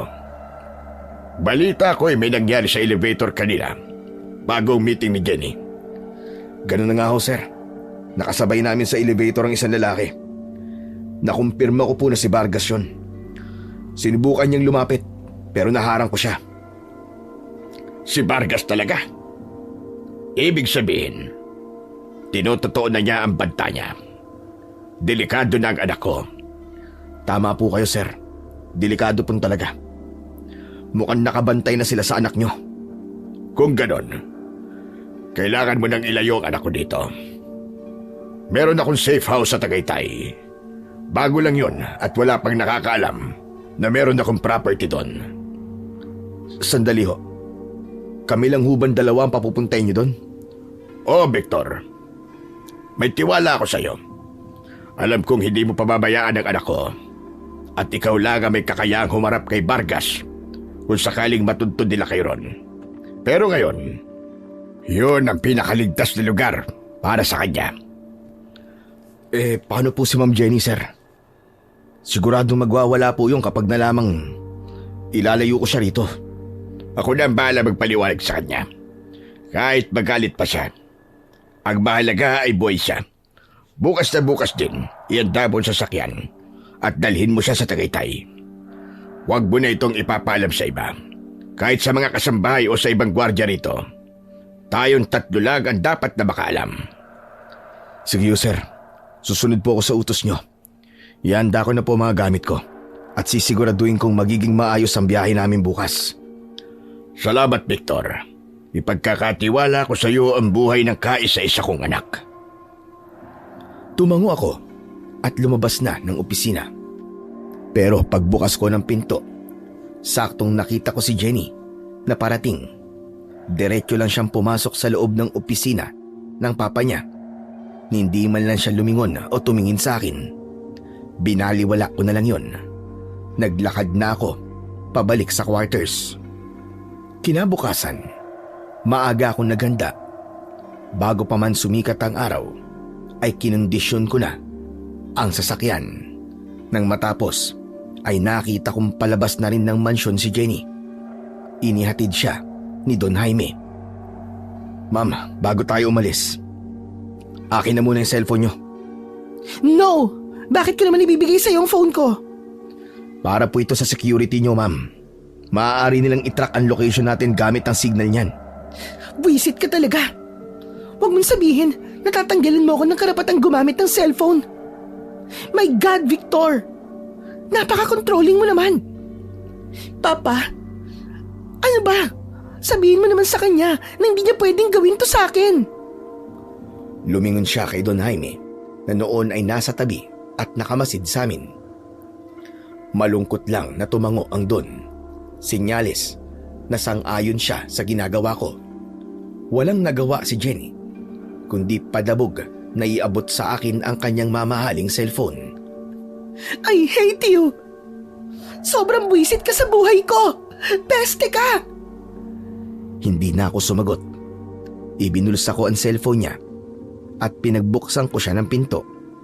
Ilang sandali ay pinaandar ko na ang sasakyan at nagsimula na kaming bumiyahe. Samantala, sa buong biyahe namin patagaytay, wala siyang ginawa kundi ang magmaktol. Mabuti na lang at pagkalipas ng halos 3 oras, narating na din namin ang lokasyon. Nakita namin ang isang napakagandang bahay. Maliit ito kumpara sa mansyon pero maganda, malinis at napakaaliwalas ng paligid. Lumipas ang hapon na hindi kami nag-uusap ni Jenny. Nanatili siyang nasa loob ng kanyang kwarto. Marahil ay nagmumuni-muni o kaya naman ay naiinip dahil wala siyang hawak na cellphone. Sinamantala ko naman ang oras para libutin ang buong sulok ng bakuran. Tinitignan ang bawat posibleng pasukan at labasan ng bahay. Pagdating ng gabi, habang nagkakape ako sa may beranda, nagulat ako nang makarinig ng sunod-sunod na busina. Maya-maya pa ay pumasok sa driveway ang 3 magagarang sasakyan. Bumaba ang grupo ng mga lalaki at babae na mukhang mga anak mayaman. May bitbit silang mga case ng alak, mga supot ng pagkain at mga speaker. Agad na lumabas ng bahay si Jenny na tuwang-tuwa. Halatang kanina pa niya inaasahan ang pagdating ng mga ito. Sinalubong niya ang kanyang mga kaibigan ng may mahigpit na yakap at tawanan. Niyaya niya ang mga ito na pumasok sa loob ng bahay, pero bigla akong humarang sa may pinto. Teka ma'am, ano po ito? Sino nagpapunta sa kanila dito? Bakit sila nandito? Sino pa? Di ako. Umalis ka nga dyan. At huwag kang pahara-harang. Magpa-party kami. Ma'am, safe house po to. Hindi to club. Inilayo ka ng papa mo dahil may banta sa buhay mo. Tapos magpapapunta ka dito ng ibang tao. Shut up! Hindi ako naniniwala sa banta na yan. Panakot niya lang yan ni Papa para makontrol ako. Pabayaan mo ako. Ako ang amo dito. Kaya ako masusunod. Tumabi ka! Itinulak niya ako, pero hindi ako nagpatinag. Ilang segundo, biglang uminit ng gusto ang suot kong mutya. Halos mapaso ako sa tindi ng enerhiyang inilalabas nito. Agad kong tinignan isa-isa ang mga bisita niya. Doon ko napansin ang unti-unting pagpula ng kanilang mga mata. At sa isang iglap, nagbago sila ng anyo. Tinubuan sila ng pangil at mahahabang kuko. Naging kulay itim din ang kanilang balat. Nagpalit sila ng anyo sa mismong harap namin. Oh my God! Ano yan, Victor? Hindi na ako nag-aksaya ng segundo. Binuksan ko ang pinto at hinablot ko ang braso ni Jenny. Maras ko siyang hinila papasok sa loob ng bahay. Agad kong sinara ang pintuan. Kasunod nun ay narinig namin ang matutulis na kuko na kumakalmot sa mga pinto at mga dingding ng bahay. Diyos ko, ano ang mga yun, Victor? Anong klaseng nilalang sila? Mga aswang, Jenny. Aswang ang mga yan. Sabi ko kasi sa'yo may pangalib pero ang tigas-tigas ng ulo mo. Ano? Aswang ang mga friends ko? Pero bakit? Paano? Hindi ko alam, pero isa lang ang malinaw sa akin ngayon. Target ka nilang patayin at sigurado ako may kinalaman to sa lahat ng banta sa'yo at sa nangyari sa papa mo. Hindi ko maintindihan. Matagal na kami magkakaibigan ng mga yan at si Papa. Ang mga magulang nila magkakaibigan din. Paano kaming naging target nila para patayin? Ano ba ang naging kasalanan ni Papa sa kanila? Hindi ko alam, Jenny. Ang papa mo lang ang makakasagot niyan. Pero teka, paano nga ba nila tayo natuntun dito? Paano mo na ibigay ang address sa kanila? Dahan-dahang inilabas ni Jenny ang isang maliit na backup phone mula sa bulsa ng kanyang suot na jacket. Napasa po ako sa noo sa tindi ng galit. Napamura ako ng malakas. Hindi siya tuloy makatingin sa akin. Ginawa ko lang naman to para inisin ka. Kaya ako sila pinapunta dito. Gusto kong iparamdam sa'yo na hindi mo ako makokontrol. O yan. Ngayon, nakuha mo talaga ang inis ko. Nakita mo ng ginawa mo. Pinuntahan tayo ng mga kampo ni Vargas dahil sa kagagawan mo. Dahil sa ginawa mo, dito na tayo mamamatay. Ano, handa ka na bang mamatay? Alam mo ba kung paano nila tayo papatayin? Ha? Paano? Hihiwain nila ang tiyan mo. Kakainin nila lahat ng laman loob mo habang buhay ka pa. Matapos ka nilang patayin, ay itatapon nila ang bangkay mo na parang basura. Walang ititira ang mga yan. Pati dignidad ng bangkay mo, uubusin nila. Hindi, ayoko. Please, Victor, tulungan mo ko. Huwag mong hayaang mangyari yun. Napahawak si Jenny sa laylayan ng t-shirt ko. Halos lumuhod siya sa sahig habang umiiyak. Sa tindi ng takot niya, nawala lahat ng kamalditahan niya at pagmamataas. Kung gusto mo mabuhay, sumunod ka sa bawat sasabihin ko sa'yo. Eksaktong pagkasabi nun, narinig namin na may sasakyang huminto sa bakuran. Tapos ay nakarinig kami ng mga yabag na papalapit. May nagsalitang lalaki sa harap ng pinto. Victor! Akala mo ba ay may tatago mo siya rito? Ibigay mo na siya sa akin. Vargas! Ang kulit mo din, no? Sinabi ko na sa'yo, hindi ko siya ibibigay sa'yo kahit anong mangyari. Ayaw mo siyang ibigay sa akin? Ayos lang. Kukunin ko siya. Ibigay mo man o hindi. Yun ay kung kaya mo. Alam nyo, mabuti pa. Umalis na kayo dito habang may pagkakataon pa kayo. Dahil kapag hindi kayo umalis, papatayin kita. Kasama ang mga alipores mo. Talaga ba? Hindi ako naniniwala na magagawa mo yan, Victor. Eksaktong pagkasabi nun, ay may matinding kalabog sa mga bintana at pinto. Nakita kong posibleng bumigay ang mga ito kapag ipinagpatuloy nila ang kanilang mga ginagawa. Masyado na silang naging bayolente at agresibo. Nakita ko ang takot ni Jenny. Makakapasok na sila, Victor. Anong gagawin natin? Papatayin nila tayo. Makinig ka sa akin. May secret room sa ilalim ng bahay na to. Sinabi sa akin ng papa mo tungkol doon bago tayo umalis. Nacheck ko na kanina. Malinis at ligtas doon. Mabilis ko siyang hinila patungo sa kusina. Itinaas ko ang isang bahagi ng sahig na gawa sa kahoy at tumambad ang isang hagdan pababa sa maliit na basement. Bumaba ka na, bilisan mo! Teka, ba't ako lang? Magtago na lang tayong dalawa rito, please. Hindi pwede. Kailangan kong harapin si Vargas. Kailangan na matapos to.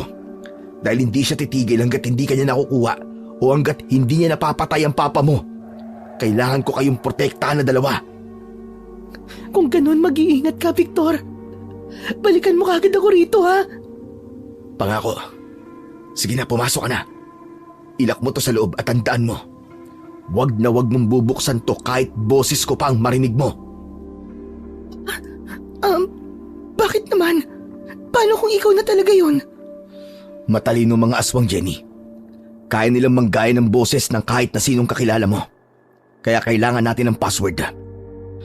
Kapag narinig mo ang tamang salita, doon mo lang bubuksan ang pinto. Anong password? Teka. Type kita. Nanlaki ang mga mata ni Jenny. Tila nakalimutan sandali ang takot dahil sa sinabi ko. Pero seryoso ko. Kailangan ng salitang hindi ko basta-basta sasabihin sa kanya. Seryoso ka ba? Oo, sige na. Sarado mo na to. Tandaan mo yung password, ha? Agad siyang bumaba at isinara ko na ang bahagi ng saig na gawa sa kahoy. Tinakpan ko yon ng makapal na basahan para hindi halata. Maya-maya, narinig ko ang mahinang lagutok ng padlock mula sa ilalim. Nakalak na siya. Nang masiguradong okay na, mabilis kong dinampot ang itak at bumalik ako sa sala. Saktong bumigay ang main door. Pumasok sa loob ang mga aswang. Subalit tumabi sila sa gilid para bigyang daan si Vargas.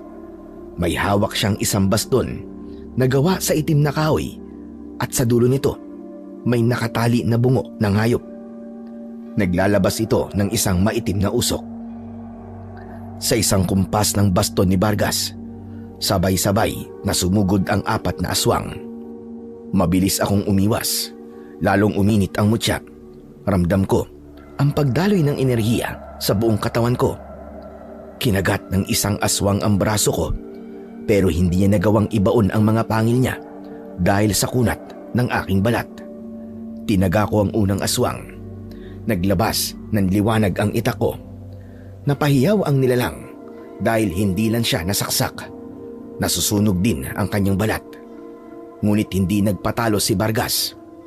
Nang makita niyang nasusunog ang kanyang kampon, itinutok niya sa akin ang kanyang baston at muling naglabas ito ng itim na usok na pumulupot sa mga binti ko.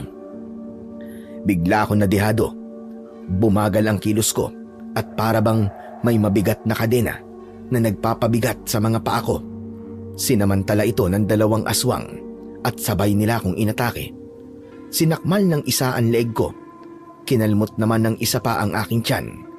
Pero napunit lang ang damit ko at nalantad ang suot kong mutya.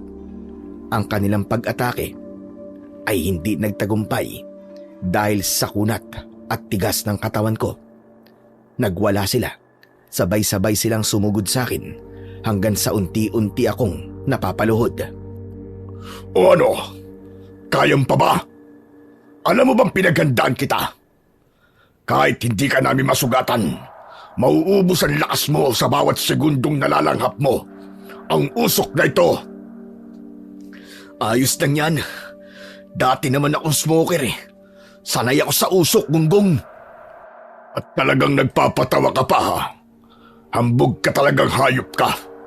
Pero sige, magbiro ka lang hanggat may hininga ka pa. Tignan natin kung makakatawa ka pa kapag unti-unti nang kumakalat ang lason sa baga mo. Lason?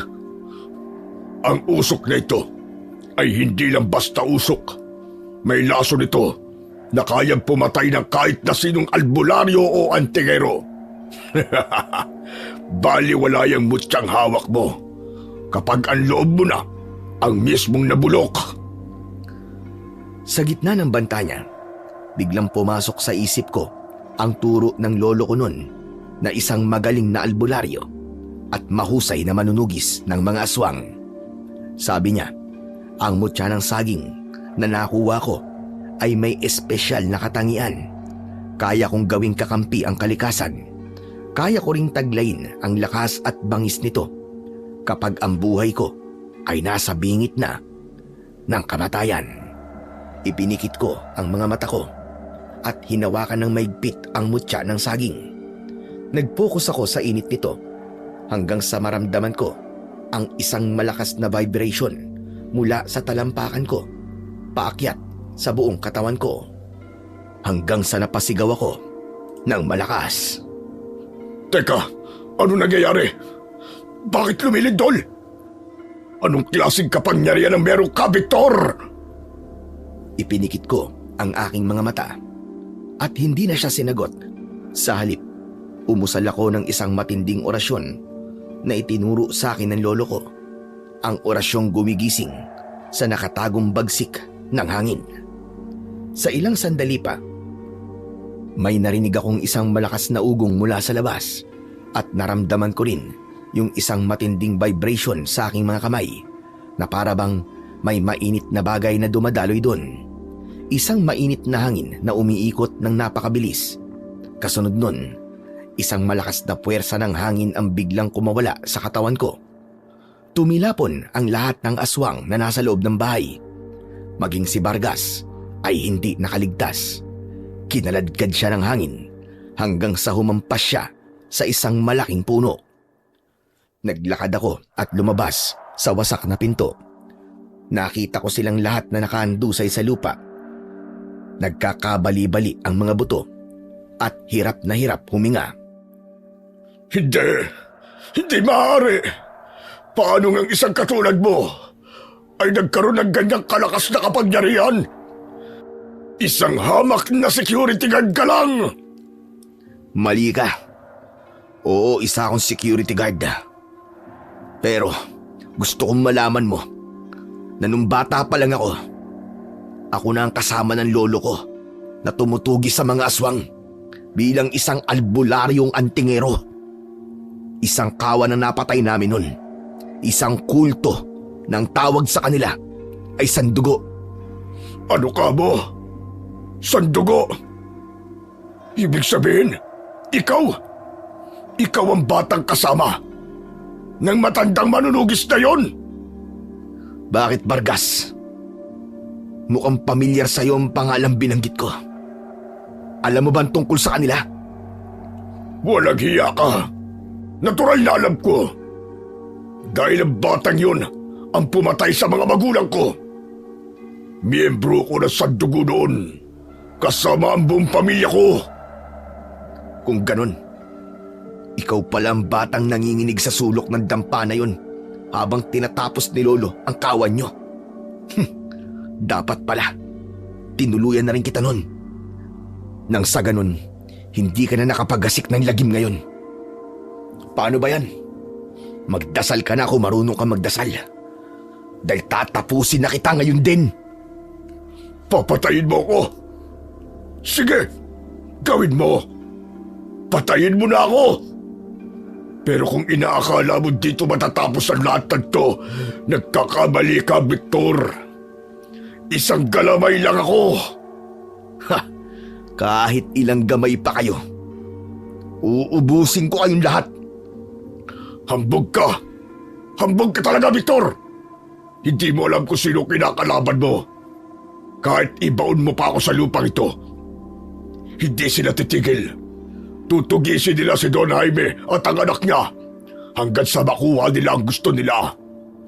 Papatayin nila kayo! Papatayin nila kayo! Pagkatapos sumigaw nito ng malakas, lumapit ako kay Vargas. Itinaas ko ang matalas kong itak at itinapat yun sa kanyang ulo. Sa isang mabilis at malakas na wasiwas, nahiwalay ang ulo niya sa kanyang katawan. Gumulong ito sa lupa nang wala ng buhay. Pagkatapos nun, nilapitan ko din ang iba pang mga aswang at pinagtatataga sila hanggang sa sila ay tuluyang namatay at nasunog at unti-unti na naging abo. Bumalik ang katahimikan sa paligid. Pagkatapos nun, nagmadali akong pumasok sa loob ng bahay. Nilampasan ko ang mga wasak na kagamitan at nilapitan ko ang sikretong pinto sa may kusina papunta sa basement.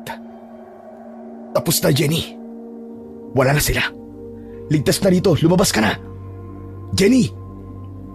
Narinig ko ang mahinang kaluskos mula sa ilalim, pero hindi bumukas ang pinto na natiling nakakandado. Victor? Sabihin mo, ikaw ba talaga yan? Oo, Jenny, ako nga to, si Victor. Wala nang panganib.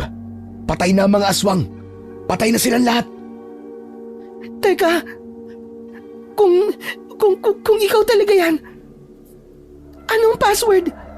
Sabihin mo sa akin ang password. Napangiti ako ng bahagya sa kabila ng pagod. Kahit sa gitna ng takot, hindi nawala ang talas ng isip niya. Naalala ko ang biro ko sa kanya kanina bago magsimula ang kaguluhan. Teka, ang password? Ano nga ba yung sabi ko kanina? Okay. Ang password. Type kita. Narinig ko ang pagbukas ng kandado. Dahan-dahan kong ibinukas ang pinto. Lumitaw ang mukha ni Jenny, maputla at hilam ng luha. Victor! Bigla siyang sumugod at niyakap ako ng maigpit. Ramdam ko ang panginginig ng kanyang buong katawan. Tana, Jenny. Sinasabi ko sa'yo, hanggat naririto ako, pinapangako ko, walang makakapanakit sa'yo. O paano, halika na. Kailangan na nating umalis. Bumalik na tayo sa papa mo. Hindi na kami nag-aksaya ng panahon. Inakay ko siya palabas ng bahay. Nilampasan ang mga abo ng aswang at wasak na kagamitan. Tapos ay sumakay na kami ng sasakyan at bumiyahe na papunta sa papa ni Jenny. Makalipas ang ilang oras, pagdating namin sa mansyon, agad naming sinabi sa Don ang lahat ng nangyari sa Tagaytay. Dinala niya kami sa opisina para sa isang masinsinang pag-uusap. Don Jaime, ano ba kasi yung drive na hinahanap nila?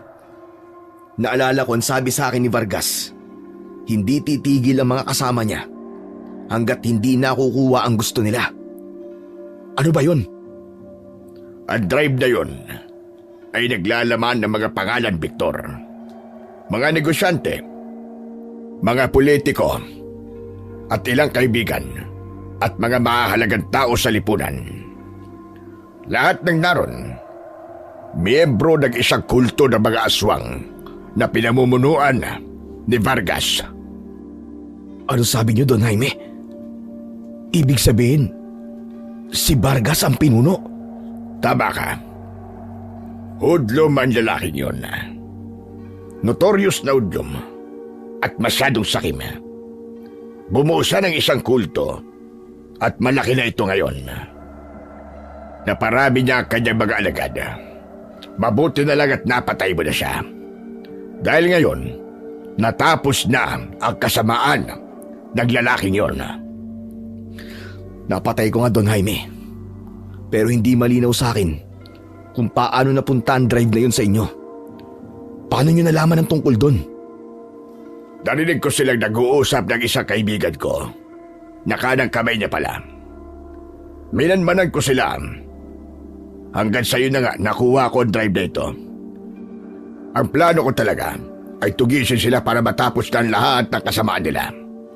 Kaso, nalaman nila na ako kumuha. Kaya nalagay sa alanganin ang buhay namin ng kaisa-isa kong anak. Ibig sabihin, Don Jaime, nagpakabayani ka? Hindi. Sa totoo lang, ay pangarap ko kasi noon na maging katulad ako ng lolo ko. Ang lolo ko ay isang manunugis ng aswang. Pambihira naman po palang trip nyo.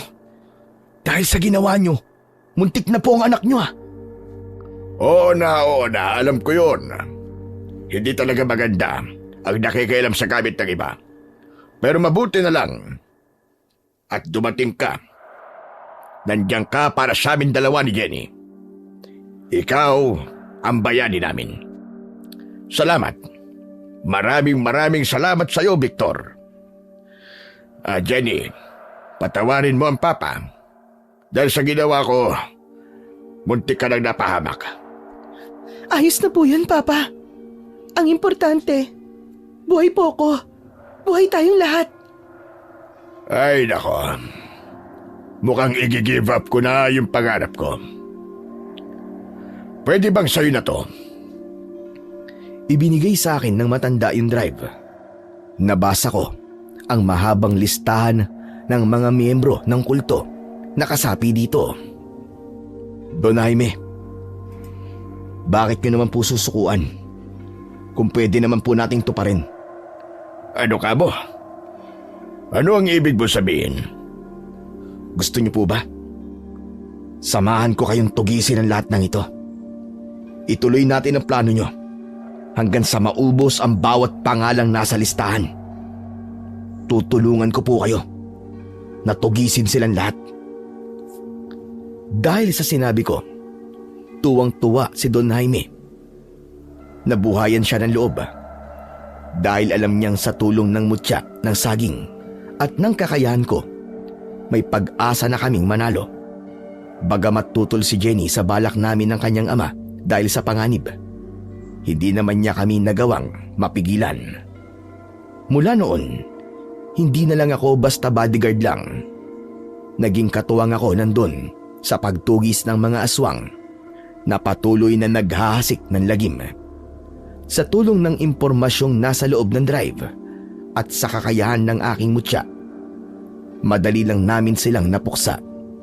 Nang maubos na ang lahat ng nasa listahan, bumalik na ang tunay na kapayapaan sa buhay ni na Don Jaime at Jenny. At isang gabi, Habang nagpapahinga kami sa sala, biglang nagbiro ang matanda. Victor, umamin ka nga sa akin. Ikaw ba may gusto sa anak ko? Po, Don Jaime, bakit niyo naman po natanong ang bagay na yan? Alam mo kasi, tumatanda na ako. Gusto ko na ng apo. Baka lang gusto mo ang anak ko. Ligawan mo na. Huwag ka nang babagal-bagal. Paano ba yan? Nakakahiya naman kay Victor. Ano bang sinasabi niyo? Natawa ng bahagya si Don Jaime, pero seryoso ang kanyang mga mata. Tumingin ako kay Jenny. Imbis na tumanggi o mailang, ngumiti ako at dahan-dahang hinawakan ang kanyang kamay. Sa totoo lang, ay matagal ko nang gusto si Ma'am Jenny. Pero hindi naman ako magmamadali. Liligawan ko po siya sa tamang paraan.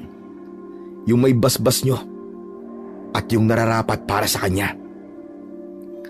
Namula ang mga pisngi ni Jenny at napayuko siya, pero hindi nawala ang ngiti niya sa kanyang mga labi. Mabilis na lumipas ang 4 na buwan ng masugid na panliligaw ko sa kanya. Hanggang sa wakas, sinagot na ako ni Jenny.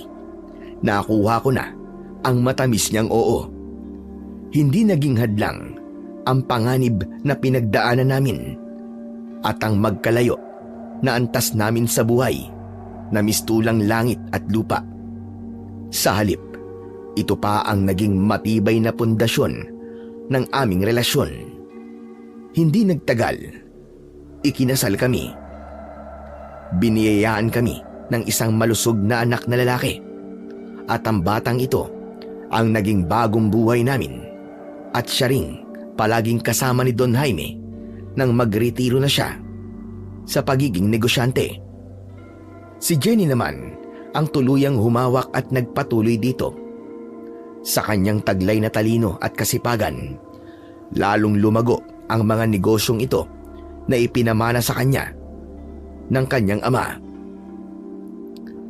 At sa likod ng bawat tagumpay niya, naroroon naman ako, nakasuporta, hindi lamang bilang isang bodyguard, kundi bilang katuwang niya sa lahat ng bagay, bilang kanyang asawa. Hanggang dito na lamang po ang aking kwento, Sir Blair. Maraming salamat po talaga sa inyo at nabigyan po ninyo ng pansin ang kwentong sinulat ko. Mabuhay po kayo at more power sa inyong mga channel. Maraming salamat po sa walang sawang pagsuporta at pakikinig sa aking mga YouTube channel na The Voice Addict at mga kwento ni Apong Isaac. Huwag niyo rin pong kalimutang mag-subscribe at i-hit ang notification bell para sa mas marami pang makapigilininga na kwentong aswang at katatakutan mula sa mundo ng kababalaghan. Hanggang sa muli po at pagpalain kayong lahat ng ating Diyos na siyang pinakamakapangyarihan sa lahat.